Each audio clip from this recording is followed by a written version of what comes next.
ప్రముఖ యూట్యూబర్ బయ్యా సన్నీ యాదవ్ కు big shock తగిలింది. అతడిపై సూర్యాపేట కమిషనరేట్ లోని నూతన్ కల్ పోలీస్ స్టేషన్ లో కేసు నమోదైంది. పూర్తి వివరాల్లోకెళ్తే ప్రస్తుతం ఆన్లైన్ బెట్టింగ్ యాప్లు ఎక్కువైపోతున్నాయి. అదే సమయంలో వీటి బారిన పడి ఎంతో మంది ప్రాణాలు కోల్పోతున్నారు. తమ కుటుంబ సభ్యులకు కడుపు కోత మిగుల్చుతున్నారు. ఎంతో మంది నిరాశ్రయులవుతున్నారు. తక్కువ డబ్బుతో ఎక్కువ సంపాదించొచ్చు అనే కాన్సెప్ట్ తో అప్పులు చేసి మరీ ఆన్లైన్ లో బెట్టింగ్ ఆడుతున్నారు. చివరికి నష్టాల్లో కూరుకుపోయి బలవన్మరణాలకు పాల్పడుతున్నారు. అదే సమయంలో బెట్టింగ్ యాప్లను ప్రమోట్ చేస్తున్న వారిపై అధికారులు చర్యలు తీసుకుంటున్నారు. ఇటీవలే యూట్యూబర్ నానిపై కేసు నమోదు చేశారు. అతడు బెట్టింగ్ యాప్లను ప్రమోట్ చేయడంతో ఈ చర్యలు తీసుకున్నారు. ఇప్పుడు మరో యూట్యూబర్ పై పోలీసులు కేసు నమోదు చేశారు.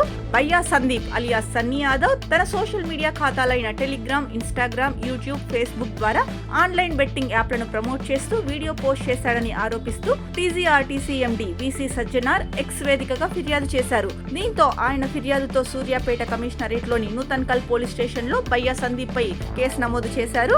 తన పోస్టుపై స్పందించి కేసు నమోదు చేసిన పోలీసులపై సజ్జనార్ హర్షం వ్యక్తం చేశారు. బెట్టింగ్ ఇన్ఫ్లుయెన్సర్లపై తాను చేసిన ఎక్స్ పోస్ట్ ఆధారంగా కేసు నమోదు చేసిన తెలంగాణ డీజీపీ సూర్యాపేట ఎస్పీకి ధన్యవాదాలు తెలిపారు. కాసులకు కక్కుర్తిపడి అమాయకుల ప్రాణాలు తీస్తామంటే నడవదని అన్నారు. చట్టం ప్రకారం శిక్ష అనుభవించాల్సిందేనని, మిలియన్లు లక్షల్లో ఫాలోవర్స్ ఉన్నారు, డబ్బు కోసం ఏమైనా చేస్తామంటే ఊచలు లెక్క పెట్టక తప్పదని హెచ్చరించారు. కాగా సన్నీ యాదవ్ గత కొన్ని సంవత్సరాలుగా ప్రముఖ యూట్యూబర్ గా ఉంటున్నాడు. బైక్ రైడ్ వీడియోలతో చాలా మంది సబ్స్క్రైబర్లను పొందుతూ డబ్బు సంపాదిస్తున్నాడు.